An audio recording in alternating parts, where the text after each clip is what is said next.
नमस्कार दोस्तों, स्वागत है आपका हमारे चैनल पे। आशा करती हूँ आप सभी ठीक होंगे। आज के इस वीडियो में मैं आपको बताने वाली हूँ कि गर्भ संस्कार क्या सच में कुछ होता है। तो चलिए जानते हैं इस वीडियो में गर्भ संस्कार क्या होता है। गर्भ संस्कार का अर्थ है गर्भ के अंदर ही जब बच्चा आपके गर्भ में विकसित हो रहा होता है उस समय ही उसके भीतर संस्कारों का निर्माण करना, इसे गर्भ संस्कार कहा जाता है। इस प्रक्रिया के माध्यम से आप अपने शिशु को गर्भ में शिक्षित कर सकती हैं और इसे अच्छे संस्कारों से पोषित कर सकती हैं। गर्भ संस्कार के बारे में आजकल काफी चर्चा होती है। लोग जानना चाहते हैं कि क्या यह सच में प्रभावी होता है और उसके पीछे क्या वैज्ञानिक तर्क है। आइए हम सभी इन सभी पहलुओं को विस्तार में समझते हैं। गर्भ संस्कार उसकी महत्वता क्या है। गर्भ संस्कार को लेकर कहा जाता है कि यह बच्चे के मानसिक और शारीरिक विकास के लिए अत्यंत लाभकारी होता है। इससे संबंधित कई कहानियां प्रचलित है, जिनमें से सबसे प्रसिद्ध कहानी है महाभारत के अभिमन्यु की। अभिमन्यु की कहानी क्या है। कहा जाता है कि अभिमन्यु ने 16 वर्ष की उम्र में चक्रव्यूह भेदा था। यह कैसे संभव हुआ? क्या उसे इसके लिए कोई विशेष प्रशिक्षण मिला था? नहीं, बल्कि जब उसकी माता सुभद्रा गर्भवती थी तब अर्जुन ने उन्हें चक्रव्यूह भेदने की प्रक्रिया समझाई थी। यह प्रक्रिया गर्भ में पल रहे अभिमन्यु ने सुनी भी। हालांकि जब अर्जुन चक्रव्यूह से बाहर निकलने के तरीके की चर्चा कर रहे थे तो सुभद्रा सो गई थी और इस कारण अभिमन्यु ने यह हिस्सा नहीं सुना। यही कारण था कि अभिमन्यु चक्रव्यूह के भीतर प्रवेश कर सकता था, लेकिन उसे बाहर निकलने का तरीका नहीं पता था। यह घटना गर्भ संस्कार की महत्वता को दर्शाती है और यह कहानी गर्भ संस्कार की महत्ता को दर्शाती है कि कैसे गर्भ में ही शिशु कुछ सीख सकता है। अब हम जानते हैं वैज्ञानिक दृष्टिकोण क्या हो सकता है। वैज्ञानिक रूप से देखें तो बच्चा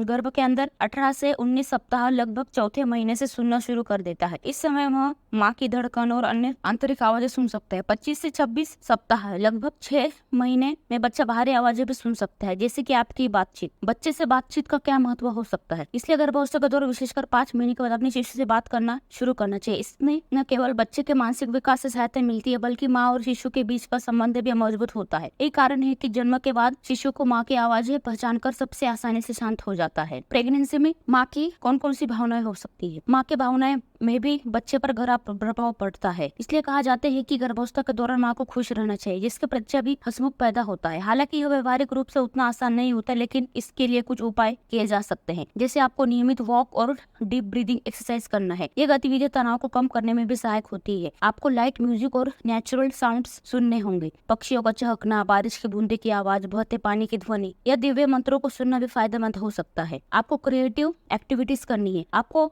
अपनी क्रिएटिव एक्टिविटी में व्यस्त रखना है, जैसे कि पढ़ना, लिखना या कुछ अन्य कला जिसे आप पसंद करती हो। गर्भ संस्कार की अवधारणा धार्मिक दृष्टिकोण से भी जुड़ी होती है। आपने शायद यह कहानी भी सुनी हो, लेकिन यह भक्त प्रहलाद की कहानी है। प्रहलाद, जिसे भक्त प्रहलाद के नाम से जाना जाता है, राक्षस कुल में जन्मे थे। बावजूद इसके उनकी विष्णु भगवान के प्रति भक्ति पूरी दुनिया में प्रसिद्ध है। प्रहलाद के जन्म की कहानी कुछ इस प्रकार है। हिरण्यकश्यप, जो प्रहलाद के पिता थे, विष्णु भगवान और देवताओं से घृणा करते थे। जब उनकी पत्नी गर्भवती थी, हिरण्यकश्यप तपस्या के लिए चले गए थे। उस समय देवता ने सोचा कि क्याधु और उनके गर्भ में पल रहे बच्चे को नष्ट कर देना चाहिए, इसलिए ये क्याधु को लेके ले गए। लेकिन नारद मुनि ने उन्हें रोक दिया और कयाधु को अपने आश्रम में आश्रय दिया। गर्भावस्था के दौरान कयाधु ने नारद मुनि के आश्रम में रहकर विष्णु भगवान के प्रार्थना और भक्ति संगीत सुने। जब प्रहलाद का जन्म हुआ तो विष्णु भगवान के परम भक्त के रूप में प्रसिद्ध हुए। उनकी आस्था इतनी मजबूत थी कि हिरण्यकश्यप ने कई बार विष्णु भक्ति से दूर करने की कोशिश की, यहाँ तक कि उन्हें मारने का भी प्रयास किया, लेकिन हर बार विष्णु भगवान ने उन्हें बचा लिया। प्रहलाद की इतनी गहरी भक्ति का कारण था कि उनकी माता कयाधु ने गर्भावस्था के दौरान विष्णु भगवान की भक्ति और प्रार्थनाएं सुनी थी। इसका गहरा प्रभाव प्रहलाद पर पड़ा और इसलिए उन्हें भक्त प्रहलाद के नाम से जाना जाता है। उनकी भक्ति इतनी प्रसिद्ध है कि अगर खुद भी इसके बारे में पढ़ेंगे तो आपको इस कहानी का महत्व और अधिक समझेंगे। इस प्रकार गर्भावस्था के दौरान आपको अपने शिशु को अच्छे संस्कार और विचार दे सकती हैं, जिसे आज कुछ लोग डिजाइनर बेबी भी कहते हैं। यह एक ऐसा बच्चा होता है जिसे माता पिता गर्भ में ही सही शिक्षा और दिशा संस्कारों को देने का प्रयास करते हैं। गर्भ संस्कार में एक महत्वपूर्ण प्रक्रिया है जो शिशु के मानसिक, शारीरिक और आध्यात्मिक विकास के लिए अत्यंत लाभकारी हो सकता है। अगर आपको यह गर्भावस्था में संबंधित कोई भी सवाल है तो आप कमेंट सेक्शन में पूछ सकती हैं।